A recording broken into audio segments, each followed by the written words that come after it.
এক ঘরে এক বিছানায় একসাথে থাকার পরে মনে হয় যে পাড়া প্রতিবেশীর সাথে থাকি আমি। তো খারাপ কি? একের মধ্যে বহু পাইতেছো। আমার মধ্যেই তুমি স্বামী পাইতেছো, আমার মধ্যেই পাড়া প্রতিবেশী পাইতেছো। ভালো না? সাধারণ একটা বিষয়, সিরিয়াস পর্যায়ে নিতেছো কেন? কোনটা তোমার কাছে সাধারণ বিষয়? আমার জন্মদিন ভুলে যাওয়াটা? হ্যাঁ, এই গত কয়েকটা মাসে তুমি কতটা চেঞ্জ হয়েছো তুমি কি বুঝতে পারো? তারপর না কেন? প্রাকৃতিক নিয়মে চেঞ্জ হয়েছে, সবাই হয়, তুমিও হয়েছো। মাথায় চুল কিছু কমে গেছে, ভিতরে ভিতরে পাকনা চুল আছে। শোনো, চেঞ্জ কিছু না, তুমি নিজের ভিতরে নানান ধরনের কল্পনা করো, সেখান থেকে গল্প বানাও, এগুলো মন থেকে দূর করো, দেখবে যে সব কিছু স্বাভাবিক। তোমার কাছে এগুলো সব স্বাভাবিক না? কোনো কিছু স্বাভাবিক নাই, সব অস্বাভাবিক।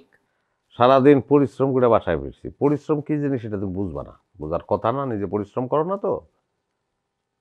টায়ার্ড লাগতেছে আমার, তোমার সঙ্গে ঝগড়া করা আর এনার্জি আমার নাই, আমি এখন ঘুমাবো। আবারও শুভ জন্মদিন,